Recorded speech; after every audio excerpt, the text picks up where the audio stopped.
Hello and welcome to Waly Gisnep's Animated Classics, the podcast where we are taking a chronological journey revisiting the Walt Disney so-called animated classics, looking at each film on their own merits to see which ones really hold up to that prestigious title, albeit in our case a more refined, more exclusive Waly Gisnep animated classic. As always, I am Liam and I am joined by my very good friend Ben. Ben, which film is up for consideration this week? This week, Liam, we're looking at 2005's Chicken Little, Disney's first full foray into CGI animation. During Dinosaur, we had computer-generated characters on pre-filmed backgrounds, and they've dabbled with it throughout the last however many years, but this is entirely computer-generated. The film is loosely based on the fable of Chicken Little, a chicken who says the sky is falling, and there seems to be quite a lot of versions of this story, but they all seem to end with all the birds being eaten by a fox because they were stupid. Maybe there's a lesson to be learned there going into this film.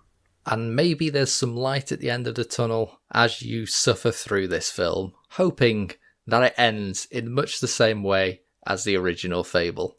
So cards on the table, Ben. I've seen this film once before, about 2 years ago, and I didn't really like it. So I wasn't super keen on revisiting it to try and weigh up its merits. But I'm happy to say I did go in with an open mind, and there's definitely some stuff here that is worth talking about. What about yourself, Ben? What's your history with this film? Well, to keep things interesting, Liam, I'm not going to reveal my hand straight away, and I'm just going to try and break down your feelings on this film, and maybe mine will come to the fore. So to truly understand Chicken Little, we are going to talk about the production and history of this film. We're going to talk about the plot and characters of this film. And as always, we will be discussing who the sexiest character is in this film. Now, much like a lot of the films in the noughties, Liam, this seems like an idea that was sort of bounced around and picked up, and it just seems to have a bit of a messy production.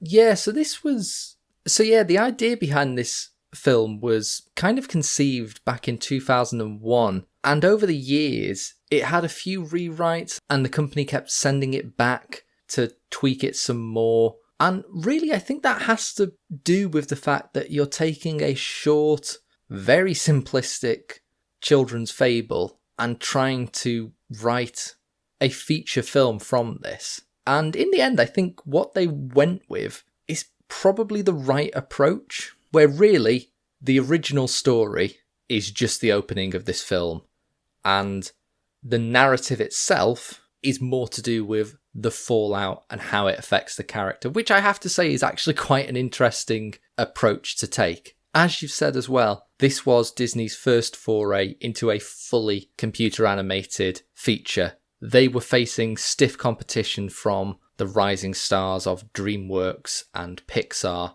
who were consistently putting out box office smash hits compared to, frankly, the bombs that Disney has seen throughout the noughties of Atlantis and Treasure Planet and Brother Bear. So I completely understand why Michael Eisner wanted to make the transition to a 3D animated film. But it's so strange to look at this film and go, yep, this was released a year after The Incredibles. So for those unfamiliar with the way this film looks, Liam, how would you describe the aesthetic and animation of the world of Chicken Little?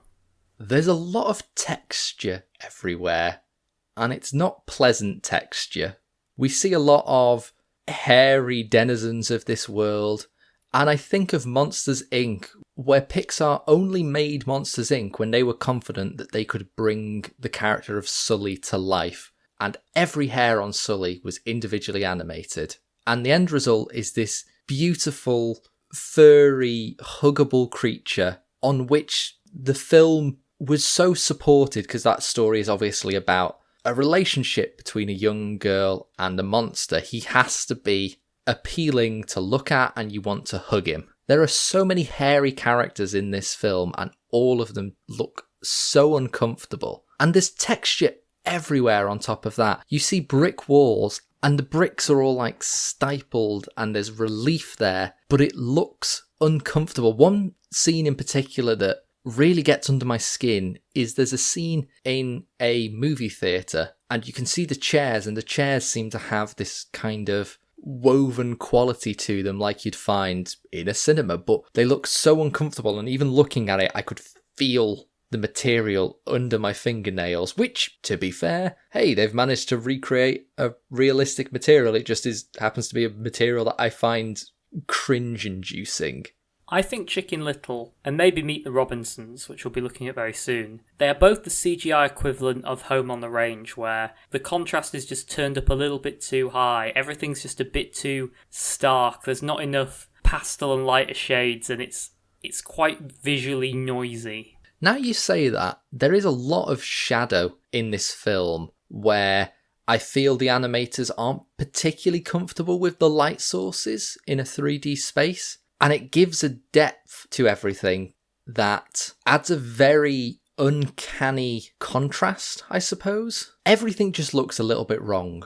Let's dive into the plot then of Chicken Little now. I didn't go into this film in the best mood because on the DVD for this film, there are 6 trailers before you can even get to the DVD menu. And one of those was for The Incredibles on PS2. Why is that still being printed? I suspect it's because there was one pressing of this DVD and that's it, and that's the version I've got.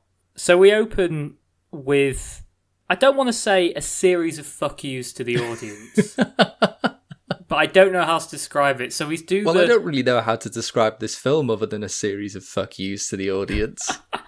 I realised I was going to try and play this cool and hide how I felt. I can't manage it any further than the first scene because it's basically, I'm going to tell you a story about me, and then it's like various Disney tropes. It's like the opening book or Once Upon a Time or just the opening of The Lion King. Like, no, we don't want to do all that. And I'm like, you are being pretty bold to shit on The Lion King within the first couple of minutes of your film. The biggest problem I have with this opening is they're just copying the opening from Shrek without understanding why Shrek opened that way. The opening of Shrek, him reading a storybook and then ripping a page out to wipe his arse with it, is a fuck you to Disney. So for Disney to then make a similar joke without understanding what joke Shrek was making, it rings of a copy of a copy and something gets lost in translation.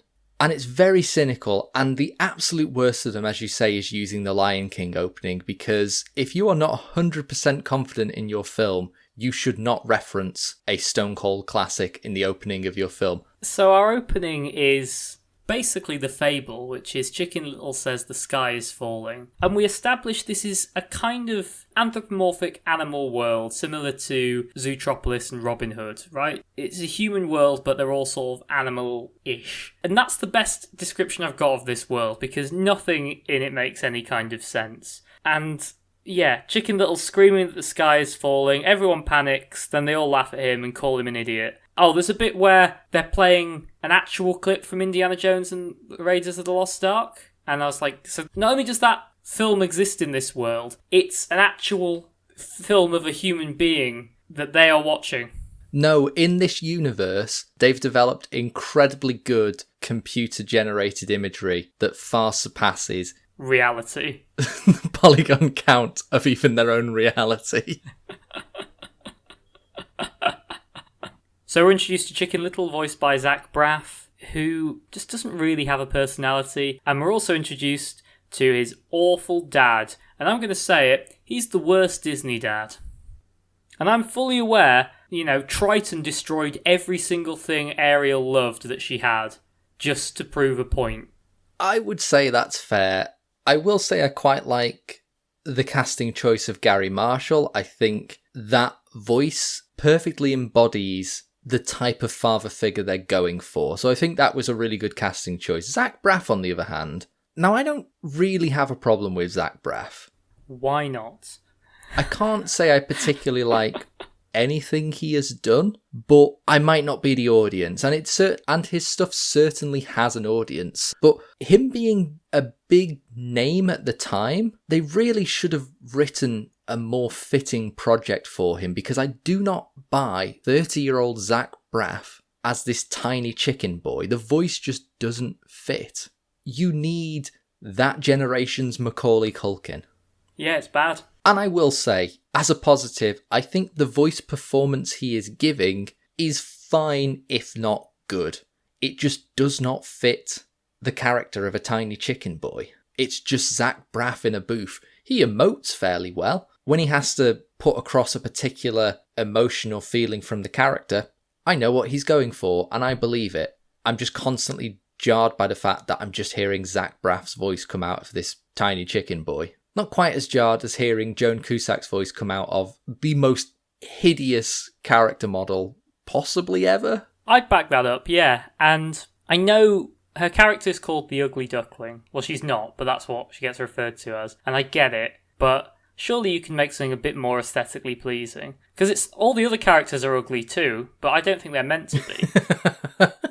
Well, that was the problem they faced. They were thinking, in a world in which everyone is so ugly, how do we convey a character is particularly ugly? Like in The Hunchback of Notre Dame, everyone is fairly alright looking, so you can get away with a few exaggerated features and suddenly you have a deformed monstrosity in Quasimodo. This is probably as good a time as any to mention this film very much leans into what we've had with Home on the Range, which is just a machine gun of references and jokes that just don't really work. And the physicality so over the top, like, you know, someone trips over and then they bounce 50 feet in the air. That's the kind of energy we've got, which is inevitably going to skew any vocal performances anyway, because when they're big, but there's no room for nuance there because the world in which these characters inhabit doesn't have any nuance either. I think, much like Home on the Range as well, this is aimed at very young children, but it has the same problems of young children aren't going to get any of these references and adults certainly aren't going to find them funny. I think what's particularly weird is this is aimed at young children, but part of it is like a fitting in at high school and not being in with the cool kids story, which again is just a weird choice for what aesthetically seems to be aimed at very young children. So we've got our protagonist, as it were, and as I said, one thing I really like is that rather than trying to adapt the story of Chicken Little into a feature film, they do the fable, and the rest of the film is dealing with the aftermath of that, where we jump forward a year, Chicken Little is a laughingstock, they've made a movie out of it, and Gary Marshall says, why would they make a movie out of this? To which I just think, again, stop giving the audience ideas here. And we set up the core relationship of the film, which is Chicken Little is little and a laughingstock, and his terrible, terrible father is just ashamed of him and can barely disguise his disgust at his own son. They have no communication in their relationship whatsoever. His dad sort of dismisses everything and just keep your head down, son, everything will be fine. They go their separate ways, and it's at this point that we're introduced to how the music is going to be handled in this film. And how the music is going to be handled is by copying what David Geffen did with DreamWorks. Where you use your connections as a music producer to get various artists in to perform pop covers of various other songs. I actually think, is the first song an original? I can't quite remember what the first song... that goes to show what the music's like in this film, but I can't quite remember what the first song is. I think it might be an original they wrote for it. I think a couple of them were originals, or maybe... because there's the one about, like, oh, you don't fit in and you're really shit. You remember that one? Oh, yeah. And during this opening number, we get a glimpse of what I think is supposed to be Chicken Little's character, which is that he is kind of an ingenious little problem solver. He exists in a world which isn't built for him, where he's too small and he's constantly getting into gaffes and it comes across as quite clumsy. But he can use his brain to overcome these and solve problems. We see him do things like make a little jetpack out of a soda bottle or climb a traffic post using the stem of a flower. And it's all fine, but I never really feel it's a strong character. I feel it's more a quirk of his character, and there's not really the substance behind it. So for this to be a character trait, what it would need to be is, and we get various versions of these characters in films and other stories, is the wacky inventor whose inventions aren't appreciated. You know, that's a stereotype trope, right? Chicken Little doesn't go down that route. As you say, his two defining traits are that he's really small, so the world is horrible for him to live in, and he's got a terrible dad who is emotionally abusive. And most of Chicken Little's arc is around trying to build that relationship with his dad, which isn't his responsibility because his dad's a grown-up and shouldn't put all that on his very young son. Likewise with him being small, everyone's horrible to him, including all the teachers, because he's really tiny. Now in their world, that's basically just a disability that they refuse to accommodate, and they just go, well, it's not our problem, you're really small. It's just a bit cruel, and sometimes it's played for laughs, but then we're meant to sympathise with Chicken Little, so it just feels horrible to laugh at him. I don't know, I don't get what this character's about. When we get to the school then, and I suppose this is as good a time as any to mention it, if you are not a main character in this film, you have the same head and body shape, and all that varies is the ears and the colour of your fur. It's very upsetting and incredibly lazy. And, you know, I'm sure films like The Incredibles had repeated characters, but they understand it as a limitation and don't draw attention to them. Here, if you are not a named character, you look a certain way, and it's incredibly jarring. At the school then, we meet Chicken Little's friends. As we mentioned, we've got Joan Cusack, who's the ugly duckling. We've got Runt, which is just a really fat, cowardly pig. I have literally nothing else to say on it. And Fish Out of Water, and I don't know what is going on with this character. Like, in their world, this character must have some kind of behavioural disorder. And I'm not saying that flippantly, but he's just an anarchist, and he's just constantly, like, waving at everyone and grabbing things and doing crazy shit. Yeah, I don't know what's going on with Fish Out of Water, but he is unstable. One quick question regarding the classroom. Is Patrick Stewart naked? Patrick Stewart voices the teacher, by the way. Otherwise, that's a very weird non sequitur from Liam. Okay, a slightly less weird question. Is the teacher naked? Yes. Okay, moving on. Is that acceptable? Maybe. I don't know how this world works. The fish has a helmet on that's full of water and otherwise can function fine, I guess. Yeah. The point is that as you are watching this film, you will be asking these questions, which means the film is not doing enough to engage you. So after another mishap during, I think it's a game of dodgeball, where they do it's a horrible little dance sequence where, again, people are just going to go, I know what they're doing there. Ha ha ha ha ha. During some mishaps, Chicken Little ends up setting off the fire alarm through no fault of his own. And then we cut to Chicken Little outside the principal's office, where we see the same generic animal body with the voice of Wallace Shawn having a conversation with Chicken Little's dad. And I quite like the arc they're going for here, even if it is incredibly underwritten. What they're going for is, it's a classic, it's the small town hero jock, has a nerd for a son, and doesn't have the emotional maturity to deal with that, or really engage with that son on any level. But as you say, like, that's not a character arc for Chicken Little himself. And even in spite of that, during this sequence, Chicken Little sees basically a little shrine to his dad that's in the school, because his dad was a great baseball player. And on the car journey back, Chicken Little says, I'm thinking of trying out for baseball. Like, just desperate for his father's affection. And his dad's like, no, that's a bad idea, you shouldn't do that. So he's like, I refuse to support your dreams, even when they're not your dreams, they're my dreams, and you're only doing them to make me happy. I'm still not going to support you, because I'm a terrible, terrible chicken.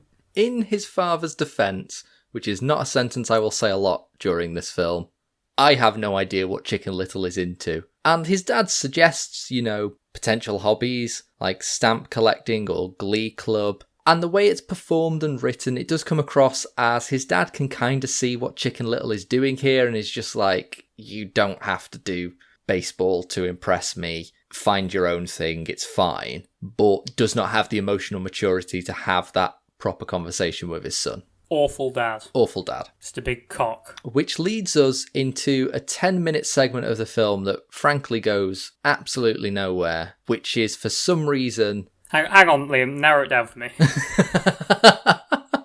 Okay, sorry. Which leads us to the first 10-minute segment of this film, which goes absolutely nowhere, which is that Chicken Little signs up on the baseball team, and through a series of pop songs, we see him constantly being overlooked and not being a very good baseball player. He enlists the help of his friends who teach him a bit about baseball, and then we're at the big game where Okie Oaks is up against another town for the first time in 20 years, and it's neck and neck. Okie Oaks is just 1 point behind, and next up at the bat is Chicken Little. Now I have a problem with this sequence because all they really need to win is they'll take the draw, basically. So they say, don't swing, and you can walk to first base, and the person who's on third base can come in and get a single point. We've tied. That's good enough for us. And the coach says, don't swing. And then Chicken Little, the little shit that he is, swings on every single time, making an absolute fool. After the first one, where he just makes an absolute fool of himself, he should have just stopped. But he tries again because he's a stubborn little shit, trying to impress his father, whereas genuinely him not swinging and being a team player would have impressed everyone. But nope, he's got to go against the rules, be a maverick and make his own way, and by sheer dumb fucking luck, he hits the ball, and there's a bit of a slapstick bit where the other team can't seem to get the ball. Chicken Little doesn't know the correct way to run. Everyone's cheering him on, and yeah, he runs around to get a home run. Yay! I am very much on the coach's side throughout all this, because we keep seeing this, oh, coach won't put me into bat throughout the whole league. The coach is making the right decision. You're clearly a terrible player. You don't even know the right way to run. Bother learning the rules, first and foremost. And Foxy Loxy, who is the stereotypical high school jock bully, is like the star player, and everyone's like, oh, she's going to be the MVP. And then when Chicken Little gets the winning point, everyone forgets about her. Now, she still did all the work throughout the rest of the league. I'm not saying she's not a jerk, but Chicken Little did like 1% of the work, right? If he'd batted first and scored 1 home run and then swung out, they wouldn't have won any more than they did this time. Glory hog. But this was the plan all along. Chicken Little had theorized that it only took 1 bad day to ruin his life, so therefore 1 good day could turn it around. Everyone sees him as a town hero. His dad finally respects him for all the wrong reasons because he's a terrible father, and everything is going well for Chicken Little. I've written the sentence, I only love my son when he's not a loser. And it's at this point that I'm going to say, if you haven't seen 2005's Chicken Little and for some bizarre reason would like to, stop this podcast here, watch the film, and then come back, because it's spoilers all the way out here. Yeah, this film takes a real twist. I'm going to say that. Everyone's still here then? Okay. I actually really like the direction this film takes. I think it's certainly unexpected and at some points genuinely shocking what happens next. Just to be clear, I think as an idea that's genuinely quite interesting. The execution is no better than the rest of the film in terms of it's this intolerable, obnoxious aesthetic and just constant stream of bumbling about and terrible pop culture references. God, no. But I can picture the writer's room where they're saying, okay, Chicken Little, the sky is falling. How can we do the sky is falling? Well, obviously they'd watched The Truman Show, which opens with a light falling from the sky, and it's basically the same thing where... It's exactly the same. There really is something falling out of the sky, but it's not the sky itself. It's this panel that is revealed to be part of an alien spacecraft. I didn't see the marketing for this film, and I really hope none of this made it into the marketing. It's pretty nuts. But before we get carried away with the aliens, which, don't get me wrong, we're going to get to in a second, I feel obliged to mention something we have skimmed over, which I'm going to say it. Throughout this podcast, when we've been going through all the films chronologically, Liam and I both signposted when we hit our favourite piece of animation. So Liam said it was the colour-changing dress fight in Sleeping Beauty. I said it was the ballroom dance scene in Beauty and the Beast. I'm going to go out on a limb and say this is the worst thing that Disney has put to screen. And I include Johnny Fedora and Gurgi in that. And that is the Ugly Duckling and Runt inexplicably doing an extended karaoke sequence of Wannabe by the Spice Girls. Who's that for? So what happens is Chicken Little gets hit by this hexagon and is just freaking out. His dad hears him and he hides the hexagon. I don't know why at this point he doesn't just show his dad. Well, it's because his dad is emotionally abusive and Chicken Little doesn't have the resilience to bring actual physical evidence to his dad and expect him to support him. Because just as things have turned around and start looking up for Chicken Little, oh no, the sky is falling all over again, everyone's going to hate me, what can I do? And so he calls up the Ugly Duckling and Runt, doing this horrifying dance. It's not just the dance, it's the hard cut to the two generic dog models doing a slow walk dance over a rainbow background with Wannabe playing, and then it's revealed that it's a karaoke machine, and I just think this might be the ugliest thing I've ever seen. So yeah, I know we started giving the film some praise, but I needed to say it also contains the thing I hate most of anything we've watched so far. And will watch. So I just needed that on record. So Abby, the Ugly Duckling, insists that Chicken Little should tell his dad. He doesn't listen. The chaotic neutral force that is Fish Out of Water starts surfing on the floating hexagon and then gets sucked up into the sky and disappears. Which he's delighted about. I've no idea why or what's going on in his head. He's a nihilist. Luckily, he had a glow stick that manages to stick out of the sky, which they can follow. I think it was used when the Wannabe sequence, because when I'm doing karaoke at home, I always have glow sticks on hand. Which lets our group of horrible protagonists follow the spaceship to the baseball field, where they manage to enter the spaceship. They see it's horrible and scary. Oh, but not before, actually. Two tripod-looking monstrosities exit the spaceship and just go wandering about the town, which is terrifying. Yeah, they really lean into... They're not on the same scale, but they are sort of War of the Worlds, unknowable, terrifying metal monstrosities, as you say. And I think, as well, this is probably the thing that best suits the animation. Now, I think in terms of detail, more is put into Chicken Little, like the feathers are all on there and they move independently and stuff. But I think because of the quality of the animation, something metallic and, I don't want to say completely inexpressive, they kind of have these little digital faces on them, but I think that just works a lot better than something organic, so I quite like the aliens.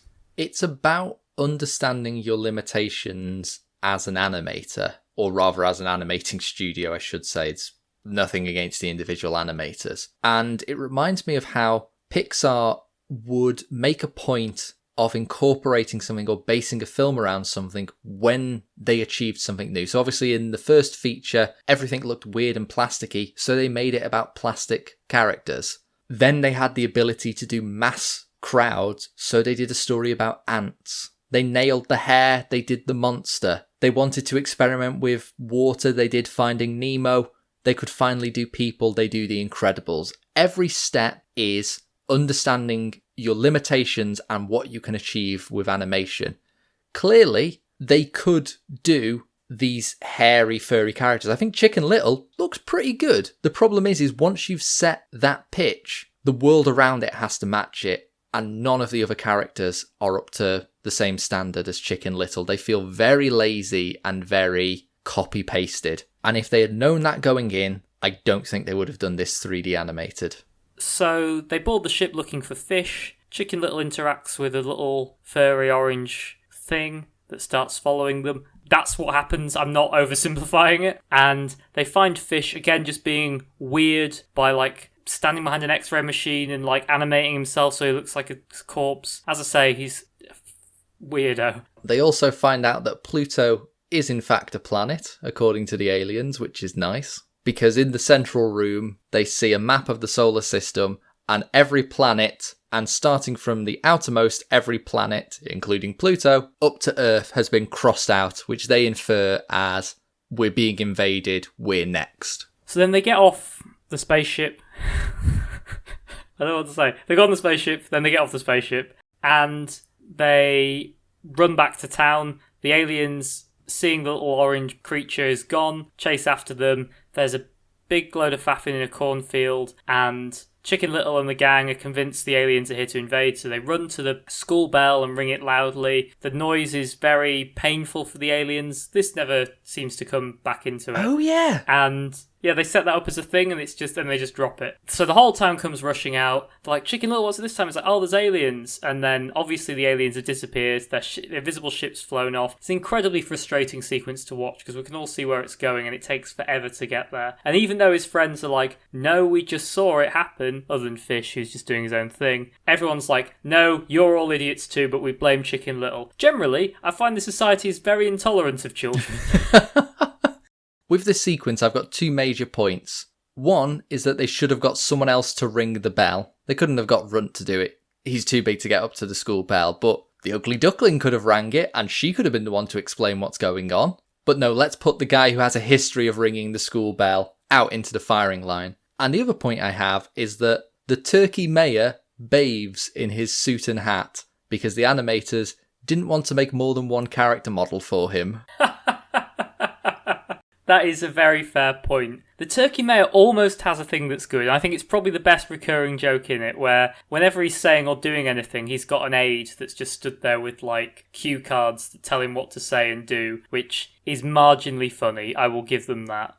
In this film, you often get the thing of something you get a lot when you watch horror films, although it can happen in lots of films, where you go, why didn't the characters say or do this thing? And I'm going to use an example from Beauty and the Beast, where Gaston is telling everyone Maurice is mad and needs to be locked in an asylum. And he says, oh, he was raving about a beast. So Belle gets the magic mirror and says, no, I'll show you the beast, here it is. And that's the sort of thing where you go, why didn't Belle do this? Oh, well, she did do it. This is a situation where everyone's going, Chicken Little, what's going on? And he just goes, and doesn't say anything. And it's really frustrating because you go, just explain the information and that you've got witnesses and all that sort of stuff, and point to the field that had previously been cut down. Admittedly, in the next scene, it's all gone back to normal because they forgot about it, but that's fine. In his defense, he is an emotionally abused child who is under a lot of pressure right now. That's your excuse for everything, Liam. And he does lead them to the ship. There's a bit of a comedic segment where the ship is taking off and he's like, come on, you've got to be quick. And they all stop to look at a penny. And he's like, guys. And then by the time the town does reach the field, the ship has obviously disguised itself. And now Chicken Little is back to square one. Everyone hates him. His dad explicitly says, I don't have to believe you. You're an embarrassment and I hate you. At least I think he says that. Maybe not in his words, but in his actions and words.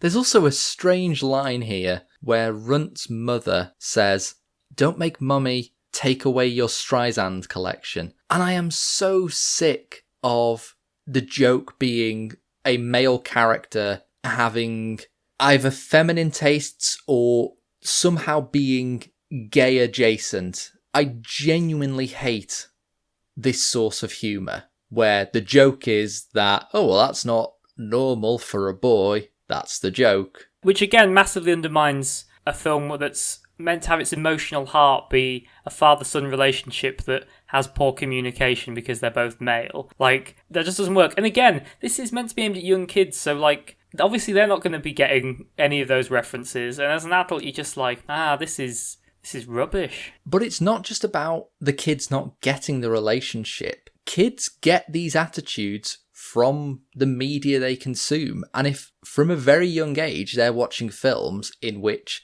the joke is the big fat pig boy listens to Barbara Streisand, that's informing their view of the world. And I think it's genuinely deplorable for Disney to be making these kind of jokes.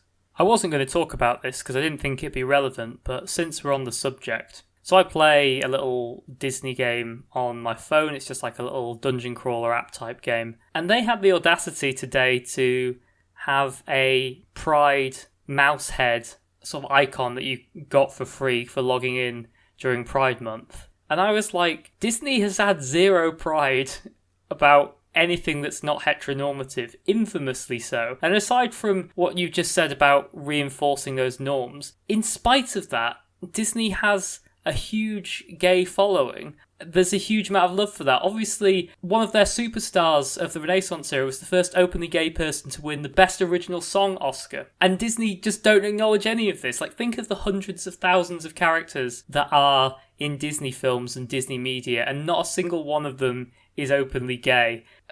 Yeah, it drives me mad. And so, our protagonists are now at their lowest point. I think we even have the rain to go along with it. Probably. We don't have drowning cows in a flash flood, but I'm pretty sure it's raining still. And we go into the third act, and the third act is fine. Basically, Chicken Little realises the strange little orange alien has followed him. They somehow managed to communicate with it. Fish can talk, alien, which just raises more questions. But also, after a while, the alien talks to Chicken Little and he understands them. Well, he says a response out loud. That doesn't necessarily mean he understands it. He could just be guessing. You want me to throw you in a lake? All right, I'll throw you in a lake. And it's at this point that the sky begins to break up because the two alien tripods we saw earlier have called for backup in their rescue mission, and the Galactic Armada has been sent after this small town, at which point all hell breaks loose whilst It's the End of the World as We Know It begins to play, and I let out the largest sigh I've let out in a very long time. It's just very heavy-handed, and again, it's a shame because this is quite unexpected. So there's a moment where everyone's cowering before these aliens, and Foxy Loxy comes forward and uses her athlete's arm to hoit a rock at one, and it just bounces off and does nothing. And then she's immediately vaporized by a laser. Now, we find out later in the film that they've not actually been vaporized, they've sort of been teleported into a stasis field. But at that point in the film, it just looks like every character's getting vaporized, and you're like, okay, I'm on board with this. I had forgotten about the vaporizing, and this moment caught me so off guard that I had to pause the film because I was laughing so much. Because it's so blunt, and comedically it's perfect. Wide shot, Foxy throws the rock, it bounces off doing nothing, there is a slight pause, and then she's immediately vaporized, and there is another slight pause when everyone reacts. And, as you say, they're not actually being vaporized. But the way you tell an audience that is you vaporize one person, everyone is taken aback in shock. Then you have a couple more vaporizations of key characters, and then it's just Vaporization City. So it's a nice beat. 1, 1, 2, 3, all hell breaks loose. And that tells the audience, don't worry, everything's going to be returned to normal. That doesn't happen here. Foxy Loxy gets vaporized. And then we have a whole scene between Chicken Little and his dad in a movie theatre. And they don't reference the vaporization. And it's so funny to me that the language of cinema is telling us that character is dead and nobody cares. This is another area where I feel that this is a film that's trying to be for, I'd say, pretty young children. I kind of think this would be a bit too intense. And I'm not saying, you can't have drama and stuff, but the design of the aliens is kind of scary up to this point. They don't really have much in the way of humanizing qualities, and then just having them seemingly kill all the townspeople. As you say, the language of cinema art says that these characters are dead. I think it would be a bit much for a kids' film, and this is someone who's constantly asking for more characters to die. As I say, then we've got this interaction between Chicken Little and his dad, where they talk things through. Chicken Little says, you never support me. The only time you were supportive of me is when I did well in baseball. And it's not good enough. And I think the film is dealing with a fairly interesting topic, and it's having a resolution to it that kind of works. And from this point, the two of them are working together. In fact, I think there's a moment slightly earlier where his dad is trying to get him to come with him because the world is being invaded by aliens, and Chicken Little tries to explain, no, it's not an invasion, it's a rescue mission. And when his dad just keeps pulling on him and saying, we've got to go, he just says, forget it, you wouldn't believe me anyway. And I think that's a really nice moment where this abused child stands up to the abusive parent. Again, it's a weird character arc for your protagonists in a kids' film, where their arc is realise you've got a shit dad. That's their moment of clarity. But they're now working together. They realise they have to take the small little fuzzy alien to the top of the town hall to hand it over to its parents, even though really all you have to do is hold up the alien to any of the tripods, put it down, back up, and put your arms in the air. And I think that's a good symbol of hey, we're sorry, any of you can take this little guy back. But no, we specifically have to get it back to the parents because we need an action sequence. Which we get I guess the side characters sort of get some kind of resolution, I guess. He kisses the ugly duckling and says he finds her attractive, and then she just becomes just a happy, loved up. That's her role in the film complete. She's just there to be happy that someone finds her attractive, because that's a good female character. And then the pig, his thing is that he uses the power of his obsession with old pop songs to lose his cowardice, and the fish is just there. I mean, I know that sounds blunt, but that's a perfect summary of this final action sequence. And it all culminates in Chicken Little and his dad having to get to the top of the town hall. There's another joke that I quite enjoy, which is the lift is out of order and they have to use the stairs. And we just get the same shot of the stairwell, but with the different floor numbers on, and they have different levels of exhaustion as they go up. I think it's a solid joke. I think the comedic timing of the cuts and the framing is all really solid, so I will give them that. But it all ends in going out the kind of dome of the building, and it's too dangerous outside, and Chicken Little's dad is like, we have to go back, it's too dangerous. And Chicken Little says, I'll be okay, you have to believe me. And this is where the film itself misunderstands what it's going for, because what Chicken Little is actually saying here is, you have to believe in me and believe that I can do this. Whereas his problem so far is his father literally doesn't believe what he is saying and does not support him in that. And those are two very, very different issues. And this is not the resolution that fits that character arc. I mean, also, his dad doesn't believe in him either. His dad's just a shit of a chicken. And I suppose he sees the danger outside as an opportunity to potentially be rid of his terrible, terrible son. And after his dad does a bit of punching of aliens, him, Chicken Little, and the little orange baby alien are all seemingly vaporised. And I think if you were doing a fan edit, this is where the film would end. But this is when we get the reveal that they've actually just been teleported. There's a showdown with the parent aliens and they seem really intimidating, but then they kind of explain that actually everything's alright and everything's fine. And then the metal aliens are actually just little fluffy things in these metal alien suits for some reason. I do enjoy that the joke is they seem really intimidating, but actually it's just Fred Willard. Who just has the nicest, most reassuring voice ever. But yeah, it's just one big misunderstanding. The parents go off. We get yet another Patrick Warburton appearance. I feel Disney was trying to make him the Alan Tudyk of the time, potentially in response to Pixar having their own Alan Tudyk of the time in the form of John Ratzenberger. Again, Disney just copying the other studios without really understanding what's making those studios successful. Now, before we get into the sort of final resolution of this film, the aliens are putting everything back and they're devaporizing everything. And they bring all the citizens back. And Foxy Loxy comes back. And for a character that's a fairly minor character, and you probably wouldn't really say was a Disney villain, but I'm going to put her in that bracket for the sake of argument. I'd say she has the worst fate of any Disney villain, because basically they say, oh, everyone's fine except her. Her brain's a bit scrambled. And she's like, all like, sort of frilly dresses and like into these like singing little happy pop songs. And they're like, oh, we'll put her back to, you know, how she is. And the pig's like, no. I like her like this, as in like, I'm attracted to her like this. Don't fix the brain damage. Man, that's creepy. Honestly, this might be the most deplorable thing Disney has ever put to screen. I've just put, the pig requests Foxy has permanent brain damage so he can date her. It's genuinely disgusting and isn't commented on. Apparently this is a positive resolution for this character. And then we cut forward again and we see the film that's been made of this story in the cinemas, and it's all ridiculous and everyone's buff and attractive and cool and they're all watching the film and then it just ends.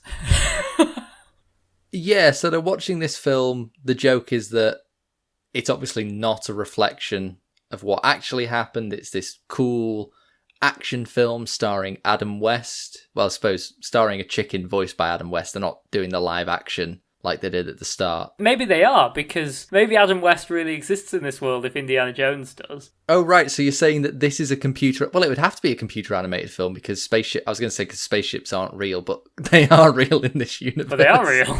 There's layers of reality going on here. And then, it just ends. Everyone applauds Chicken Little. Yay, you're the hero again. But once you fuck up again, we're going to drop you like we did before. Oh, and I suppose he gets vindicated because the aliens are like, that damn hexagon is always falling off. Last time when we came here, it fell off too. And everyone goes, oh, he wasn't lying. And it's like, yeah. And they do very quickly, I thought they completely dropped this, but they do address the thing of all the planets being crossed out and Earth being circled. I don't know if this film's set on Earth or not. And they say, oh yeah, well, this is the only planet where we can get the acorns from. We've been coming here for years to get them. And I was like, if you've been coming here for years, why have you been going to other planets to see if they've also got acorns? You idiots. But, fine. They needed a sort of cop-out, funny throwaway for the alien invasion, so fine. But then we're not quite done, are we, Liam? Even though we got to the credits. Because we get one of your favourite things, don't we? We get a little dance party. Not only do we get a dance party ending over the credits, we get my favourite type of dance party over the credits, which is one that takes place in a black void. I just want to paint the picture here. So what we've got is some of the ugliest, if not the ugliest, Disney characters ever put to screen in an emotionless black void. We open with the pig and Foxy Loxy, who are now sort of implied to be romantically involved. Again, remember the brain damage and basically her not consenting to this. They're singing Don't Go Breaking My Heart. So not only have we got the visual unappealingness and the creepiness, but we've also got a very popular song, one I don't really like personally, and we've gone back to the karaoke. So we're really, really getting into all the best parts of this film. It's so lazy and cynical. I compare it to something like Shrek, which is frankly the one that popularised the dance party ending. It's a celebration at the end of the film where you spend some time and revisit the characters and you catch up with some of them and see things that have changed. And I get it. It's about the audience leaving the theatre in a happy mood, so you want something big and bombastic at the end. This is none of those things. The only reason I don't consider this to be the worst dance party ending is because the worst dance party ending is after the nut job, where they take the various character models and make them do Gangnam Style 2 years after that song was popular, as well as doing a little weird animated Psy himself. This also takes place in a black void. It's the mark of laziness when you don't even put your characters into a fun environment. I think of in Home on the Range with the yodeling song and all of the computer animation going into the herd of cattle, and because it's just too much work, we don't want to put the budget behind it. Again, this isn't a criticism of the animators. Animators do what they are paid to do and what they are given time to do. And without the money or the direction behind it, execs will just say a black void is fine, and I hate it. And that's Chicken Little. So before we pass final judgment on this film, Liam, is there anything else we need to talk about regarding Chicken Little? There is just one thing. We need to decide which character in all of Chicken Little we consider to be the sexiest. As always, we're talking about any character we feel is unnecessarily and inappropriately sexualized. Now, before I watched this film today, I was thinking, how on earth am I going to pick any character in this film who doesn't make my skin crawl? And then I watched it, and I think this is quite an easy choice. So Ben, who is the sexiest character in Chicken Little? And why is it Indiana Jones? Okay, I'd forgotten about Indiana Jones, and I suppose that's the most obvious choice because it's an objectively handsome human. I was gonna go with, and maybe this is the fairer answer, given they kind of cheat on that, I was gonna go with the Adam West super buff Chicken Little that we see at the end, because he's just your generic Hollywood cool badass. Admittedly, he's still a chicken, but he's voiced by Adam West. So, but yeah, I'm happy with Indiana Jones. Just to be clear, it's just a clip from Raiders of the Lost Ark. It's not been redone as chickens. It's just the actual footage. When we started this podcast, I genuinely would not have imagined that Indiana Jones would be making this list. But there he is, and that's not the only list we need to contend with. Ben, I think at the very least we should get the scroll ready. If anything, just to check this film hasn't somehow accidentally been written on it. So I go through the incredibly complex security system and I open the vault. I do a quick check of all the films that have so far made it onto the list, written on in their various different scrolls and varying degrees of legibility. I pick up my special Disney quill and ask you, Liam, is Chicken Little worthy of going on the list of Waly Gisnep's animated classics?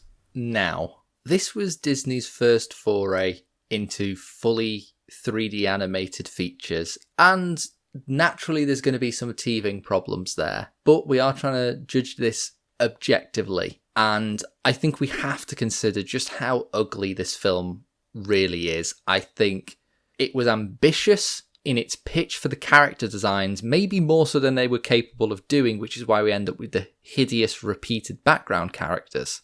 But also, even for the time, this is not a good looking film, and we have to consider that. I think if it is unpleasant to look at, I can't really recommend people watch it. But really, the bigger problem with this film is in its writing. I think this is a film that feels like the first idea they had. Every step of the way, it's a first idea. What can we do? Oh, let's do this. And they never really link it. Again, the baseball thing is weird. The aliens is weird. I love the aliens idea, but it is weird and it doesn't really work. The relationship between Chicken Little and his dad is interesting, but it's not very well written. If you want a good film with this exact relationship but done properly, I can 100% recommend Cloudy with a Chance of Meatballs, which nails it. And yes, that came later, but this isn't a new character relationship. It just feels so tacked on. It's the first idea, and they were like, yep, that'll do. Next thing. The characters are underwritten, it's hideous to look at, and the story is barely there. Obviously, I don't want to put this on the list. You're right in saying this film is undeniably one of, perhaps the ugliest film we've looked at. Some of it is down to the CGI capabilities of Disney and the teams within Disney at the time. Some of it is just down to artistic decisions that were made, and they were probably the wrong decisions that were made. I kind of just echo everything you say, really. It's very hard for a film to be good if it doesn't look good, doesn't have good characters, and isn't well written. There doesn't leave a lot of room left. And as you say, the musical decisions and just the general style are lifted from DreamWorks and what they're doing with Shrek. Disney's very much trying to be in on a joke that is laughing at itself, and in the process becomes a bigger joke. There's a really good quote from Roger Ebert, which I think sums it up really well, which is, as a general rule, if a movie is not about baseball or space aliens and you have to use them anyway, you should have started with a better premise. I would sooner see the sky genuinely fall than put this film on the list, so for me it is also a no. It's so strange because I did not think it were possible for a multinational corporation to be insecure, yet the very existence of this film is just a product of Disney's insecurity and inability to deal with competitors biting at their heels. So you probably knew fairly early on in this podcast that Chicken Little wasn't going to make the list, so let's have a more interesting discussion. We are slap bang in the middle of what I would say is the most obnoxious trilogy of films we get in the Disney canon when you go through it chronologically. Almost the dark side of the Beauty and the Beast, Aladdin, The Lion King trio. So my question to you, Liam, is Chicken Little a better or a worse film than Home on the Range? That's such a hard question, because I almost admire the ideas in Chicken Little, and I think it's a problem with its execution. And at least it evokes a reaction from me, whereas I feel nothing when I watch Home on the Range. If I have a 4-year-old who wants to watch these films every day for 6 months, I think I could last a few days with Chicken Little. As soon as they put on Home on the Range, I'm leaving that child and beginning a terrible, emotional, abusive relationship with them. You see, maybe this is controversial, but I think I'd rather watch Home on the Range again. And I'm not saying either of these films are good. And I actually think Home on the Range has fewer good ideas and rings of a film that nobody cares about. Whereas Chicken Little feels like this mad brainchild of someone who's just going, yeah, let's just throw all this weird shit into a film that's based on a very old fable. But my god, it's unwatchable. I'd rather feel nothing than feel physically sick. I will say though, you described this as a dark trilogy in Disney's history. The next film we're looking at, I've only seen once, but I have to say, from my memory, I don't have anywhere near as strong negative feelings about. Because next week we're taking a look at Meet the Robinsons, which, and I feel I've said this a lot for Disney, but this really is a standout black sheep in the Disney animated classics. It's unlike anything they've done, really. And I'm quite keen to go back to it and see how it holds up. But before we get to that, we just want to say a huge thank you to you for listening to the podcast. Waly Gisnep's Animated Classics is available on SoundCloud, Spotify, a number of other hosting platforms, as well as a special enhanced version on YouTube, where we also upload edits, analysis, interviews, and a whole bunch of other stuff. And of course, we always want to hear what your opinions are on Chicken Little. Are we being too harsh on a film that's very clearly aimed at very young children? Do you feel some of the more off-the-wall humour works? And what are your thoughts on the frankly very strange and unexpected twist this film takes? And of course, who do you think the sexiest character is in Chicken Little? We're always keen to hear what your thoughts are. So that's everything from me and Liam. If you are watching along at home, make sure to watch Meet the Robinsons for next time on Waly Gisnep's Animated Classics. I wanna really, really, really wanna sing a sing.